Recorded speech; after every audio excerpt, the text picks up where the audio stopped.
On the afternoon of November 24th, 1971, a calm, deliberate man in his mid-40s walked into Portland International Airport, carrying a worn leather briefcase. He was clean-shaven, with salt and pepper hair tucked under a dark fedora, dressed in a tailored charcoal suit, white shirt, and a narrow dark tie, his polished black shoes tapping steadily on the terminal floor.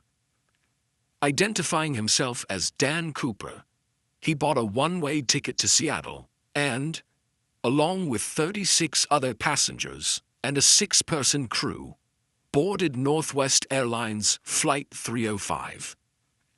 Cooper took the middle seat in the last row on the right, ordered a drink, and lit a cigarette. This was the 1970s, after all. When the flight was cleared for takeoff, he turned, reached back, and slipped an envelope to flight attendant Florence Schaffner. Inside the envelope was a handwritten note that said he had a bomb. Schaffner hesitated, then sat down in the aisle seat next to him and peered into his worn leather briefcase.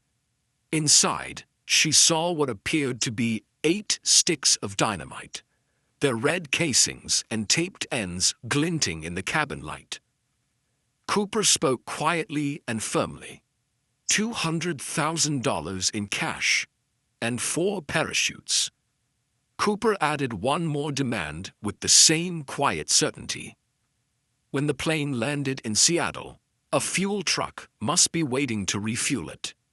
He reiterated his list: $200,000 in cash, 4 parachutes, and the truck, and warned in a flat, chilling tone that if his conditions weren't met, he would do the job.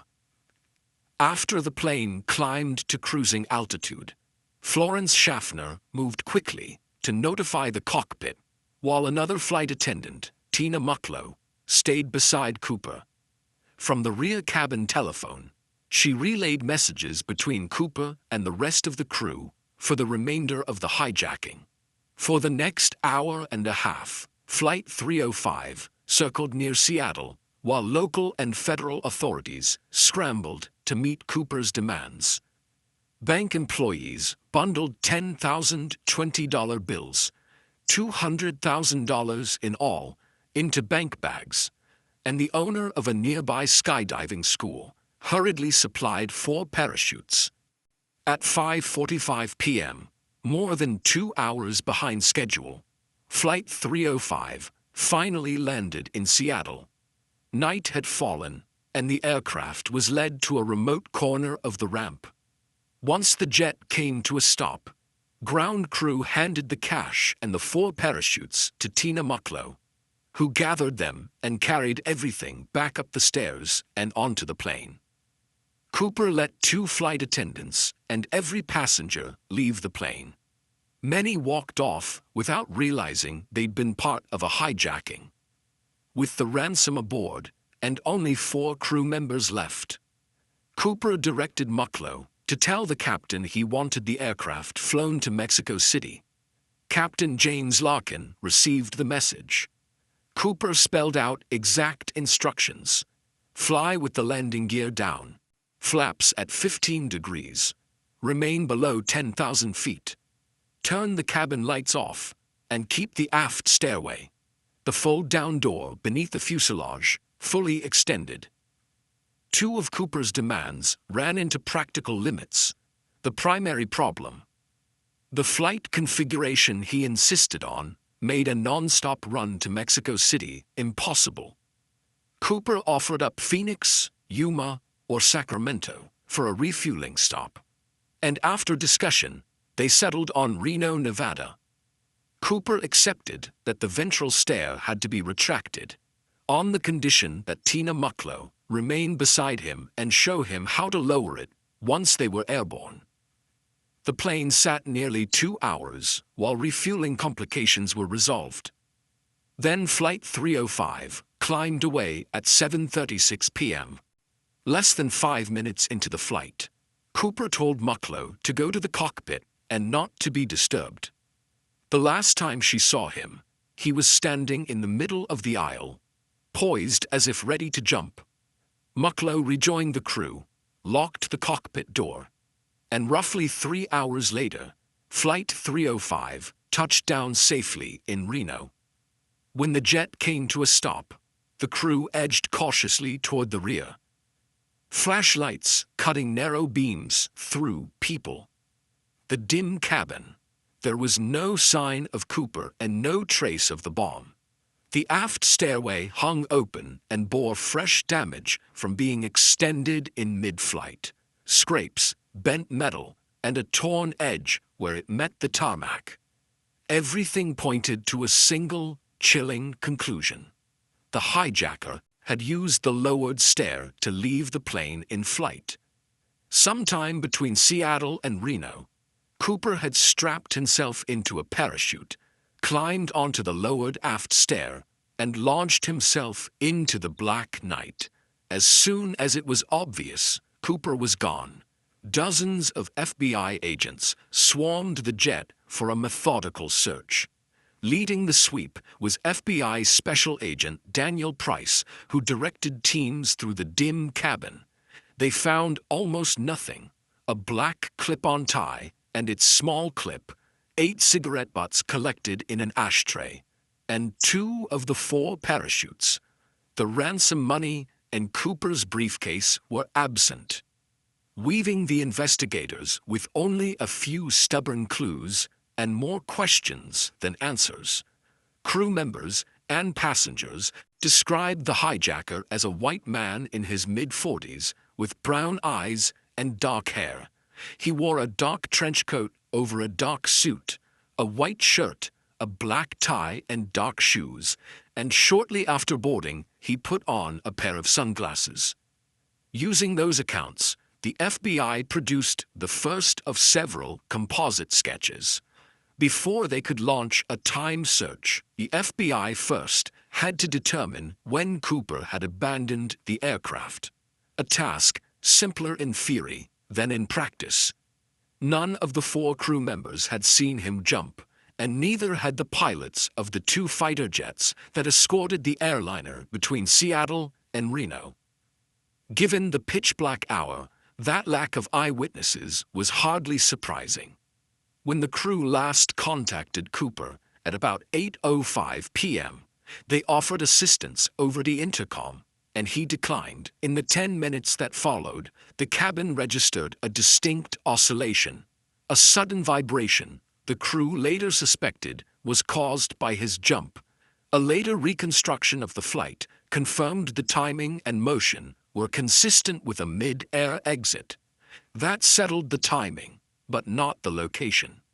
Cooper had been clear about the plane's configuration and destination, but he never gave a route. Frustrated by the slow refueling in Seattle, he brushed off the captain's offer to file a flight plan and snapped, "Get the show on the road." With no guidance from Cooper, the captain chose to follow the airway Victor 23. Using Victor 23 as a guide, investigators narrowed the likely jump point to roughly 40 kilometers north of Portland. At dawn, the FBI launched a massive search, helicopters combing the skies, fixed-wing planes sweeping corridors, and teams of ground troops fanning out into the wilderness. But even if the estimated bailout point was correct, locating Cooper's actual landing or drop zone was a far harder task. The area was an enormous swath of mountainous, heavily forested terrain, a dense green ocean where a man could vanish. It was literally like hunting for a needle in a haystack. Beyond the brutal terrain, freezing temperatures and relentless bad weather stalled the search for days, grounding visibility and sapping the team's momentum as snow, sleet, and wind tore through the forest canopy.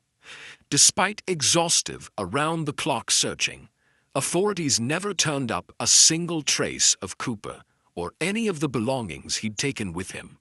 By early December, with little to show for weeks of searching, the FBI turned its focus to the money, $200,000, that had been withdrawn from the Seattle First National Bank.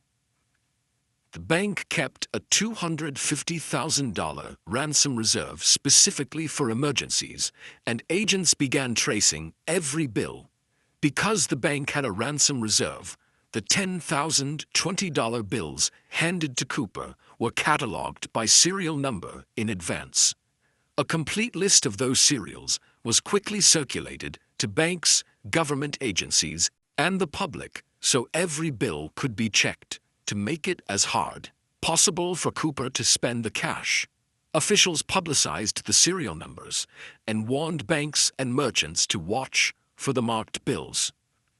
Northwest Airlines and several newspapers even offered rewards for anyone who turned in a note with a matching serial.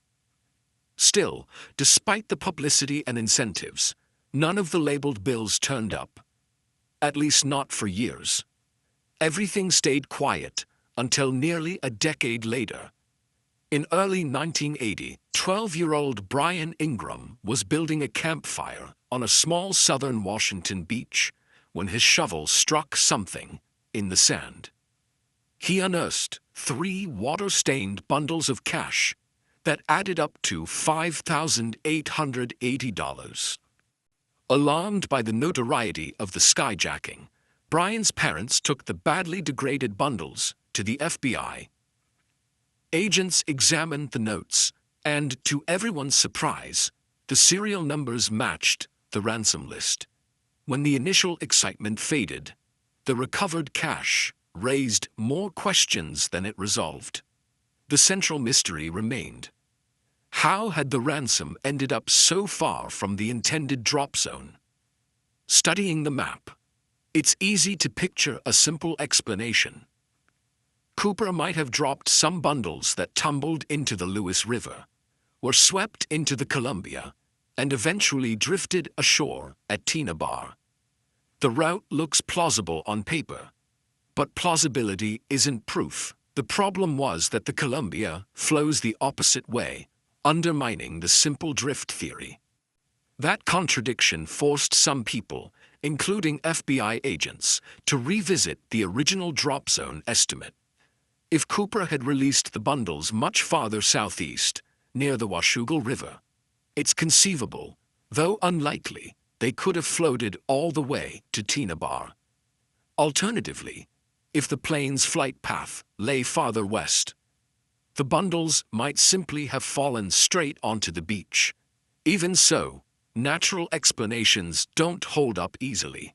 It's difficult to imagine 3 separate bundles, each falling or floating on its own, all ending up in precisely the same spot on the same stretch of sand. The investigation grew more tangled.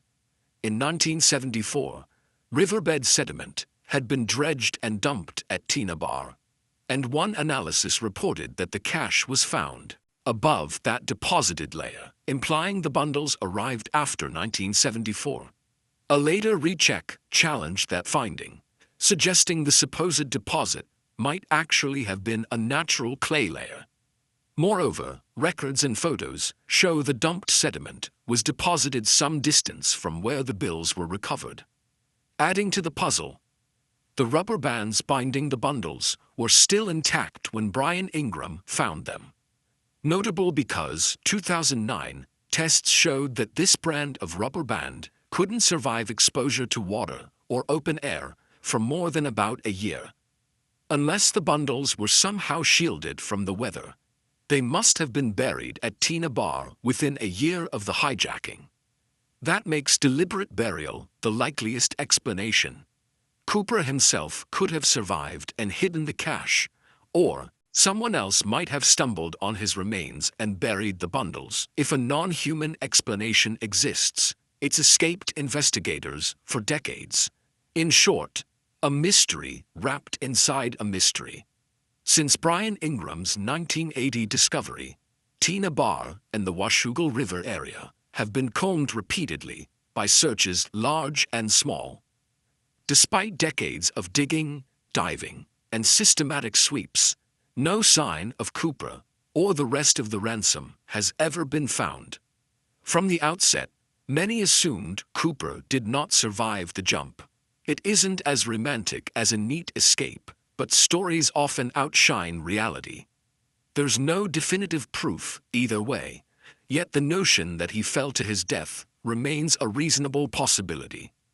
When Cooper jumped, Flight 305 was tearing through a freezing rainstorm at about 170 knots, roughly 10,000 feet over southern Washington. The gusts were so violent they ripped a placard from the rear stairway. The same placard, later recovered in 1978, almost directly beneath the emanated flight path. Suffice it to say, Cooper was badly underdressed for what he was about to face. Layers of cloud hid the earth beneath him, so Cooper almost certainly leapt without any real sense of where he'd land. Even if he'd been able to pick out a drop zone, the parachute he used was a simple, non-steerable round canopy. It wouldn't let him steer toward a precise spot. In short, he had no practical way to guide himself to a waiting accomplice on the ground. Cooper claimed some parachute know-how, but how proficient he actually was remains debatable. He demanded 4 chutes, 2 primaries, and 2 reserves, largely to persuade authorities he meant to keep a hostage. The FBI even weighed sabotaging the parachutes to foil him, but in the end, they refused. They wouldn't risk an innocent life for the experiment. In their rush to gather parachutes, authorities accidentally handed Cooper a dummy training chute that wouldn't function in a real jump. Cooper appears not to have noticed. That dummy was one of the 2 chutes missing from the plane. And to make matters worse, he picked the older, technically inferior primary canopy out of the 2 offered. Between the hidden dummy and his choice of the weaker chute, Cooper effectively ended up with the worst possible equipment for the leap. There's another way to read the facts. Cooper may have used the dummy chute not as a backup, but as a tool to secure the ransom. He'd already tried to shove the money into the reserve canopy, trim away some suspension lines, and lash them around the bag, and he might have employed the dummy chute the same way. Likewise, choosing the older primary chute doesn't prove clumsiness. It could indicate experience. The one he left behind was a civilian luxury canopy, while the one he took was a rugged military model. Some argue Cooper wasn't a novice at all, but a trained jumper, perhaps a paratrooper, which would explain why he selected the older, military-style canopy. It was simply the one he knew best.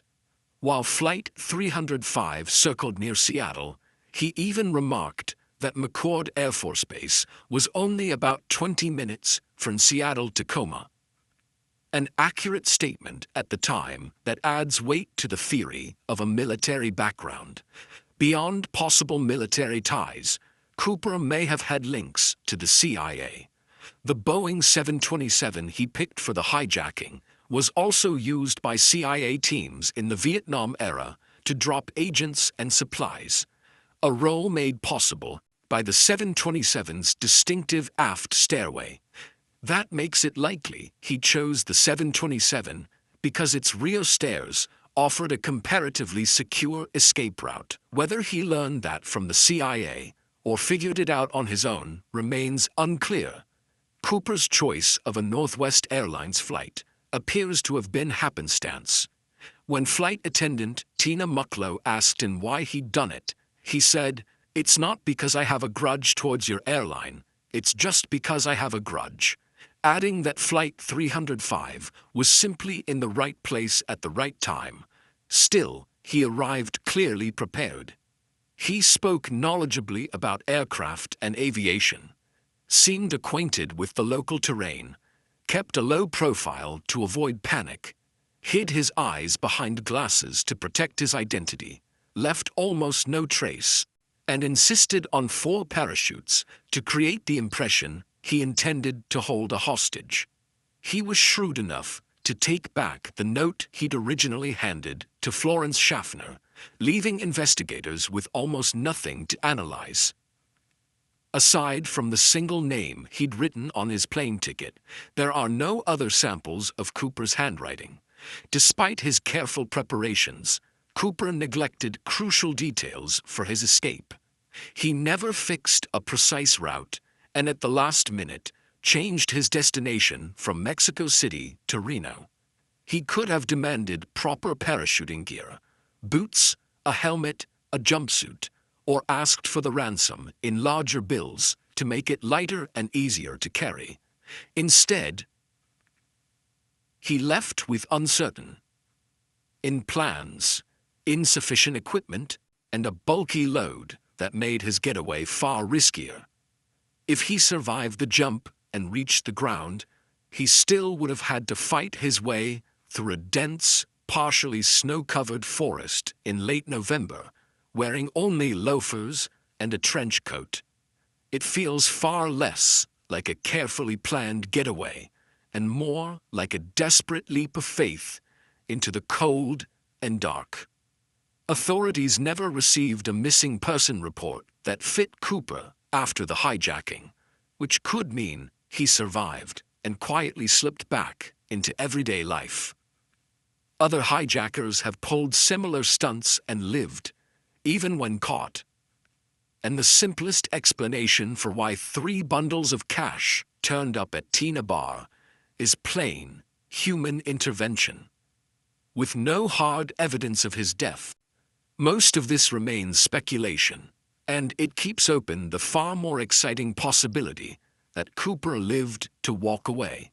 By the time the story reached the papers, the FBI had already narrowed a few leads, including a Portland resident with the initials DB and the last name Cooper.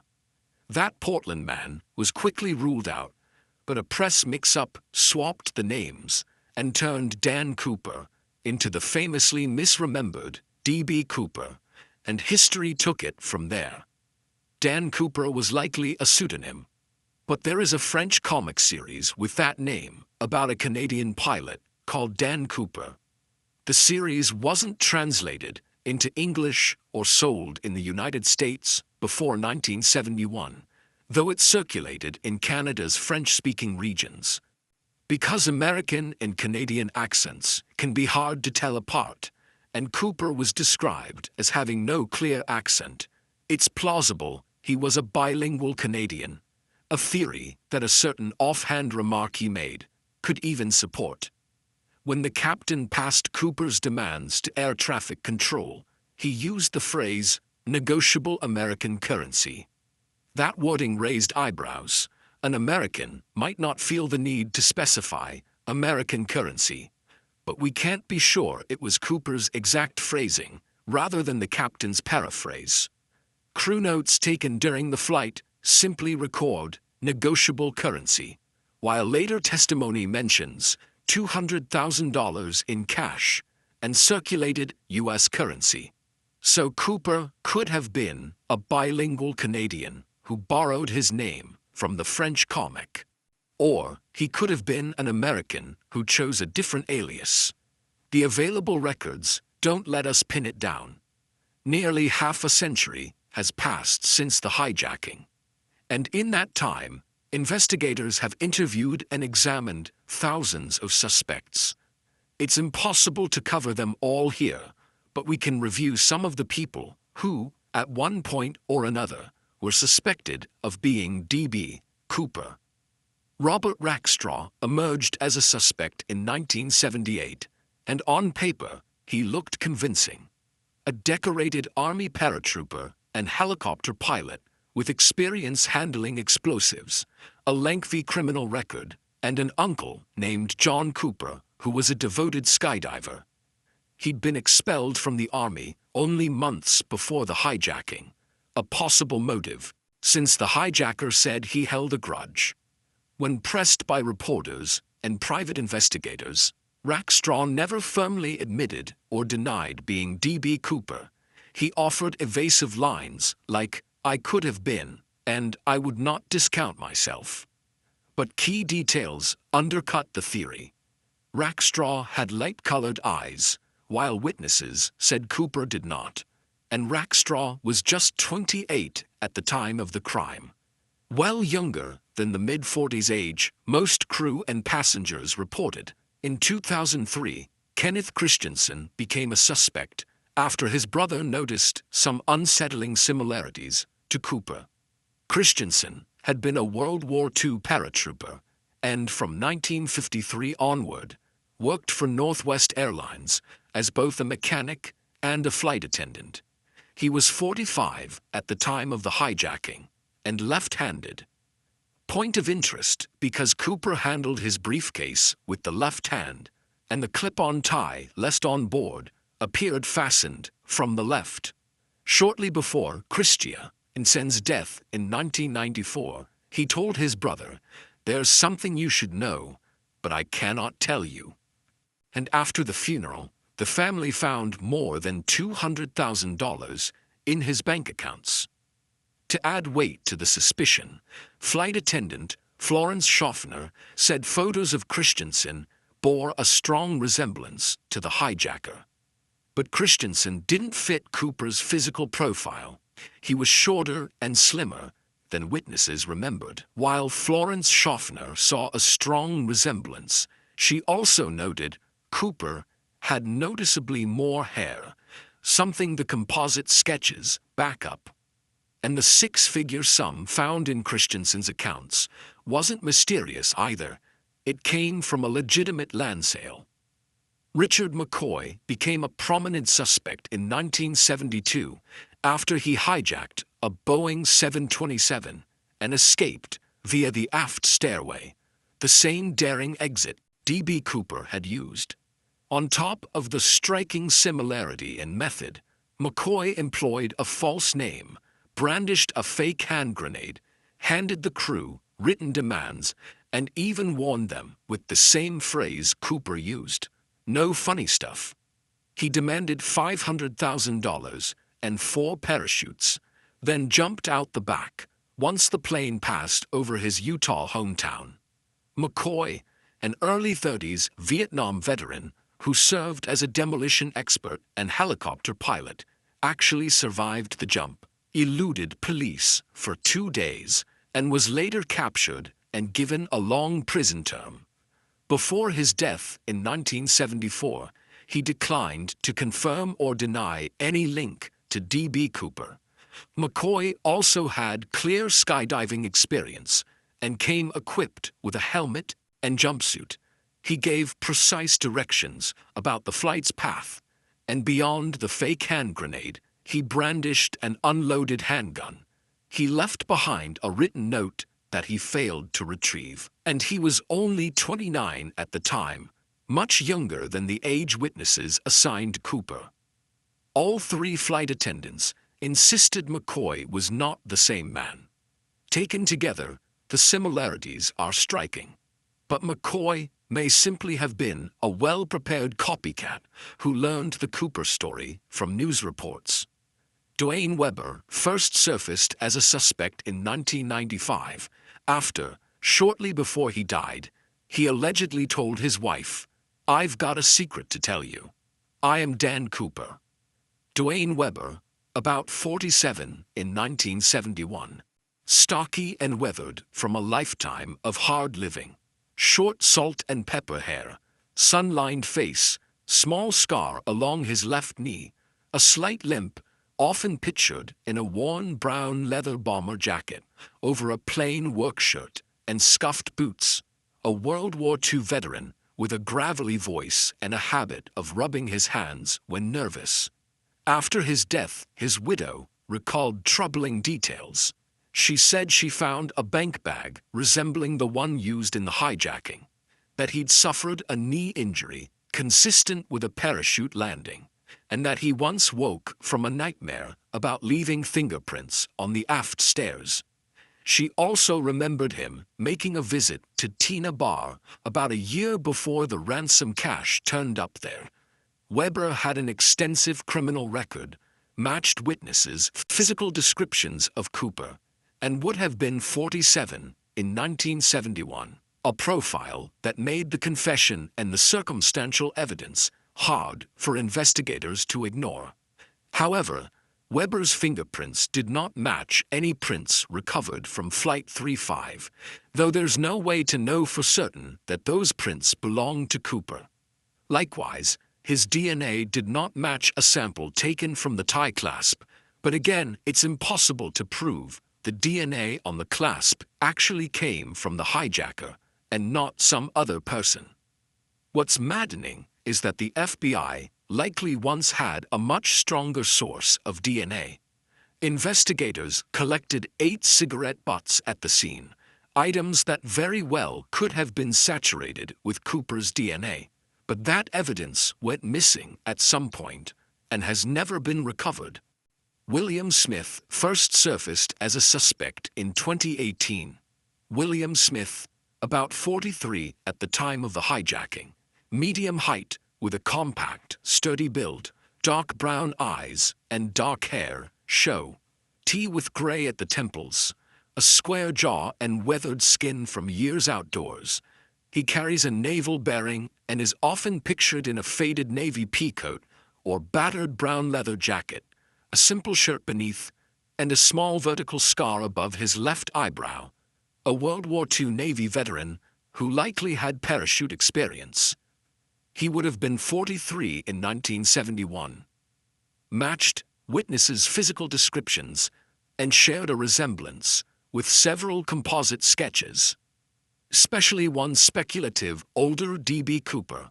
Adding to the mystery, a student named Ira Daniel Cooper, killed in World War II, attended the same high school as Smith. A coincidence that fueled further scrutiny. Smith spent most of his life as a railroad yardmaster, but when his employer declared bankruptcy in 1970, he lost his pension. A clear potential motive. That financial blow could have bred a grudge against the airline industry, which many blamed for rail's decline, and his knowledge of rail networks makes the idea of hopping a train to escape plausible. Still, Smith's life was rooted in the northeastern United States, while the hijacking took place across the country and involved someone who seemed familiar with the Pacific Northwest terrain, so he remains an imperfect fit. The fact that Smith worked as a yardmaster takes on new weight.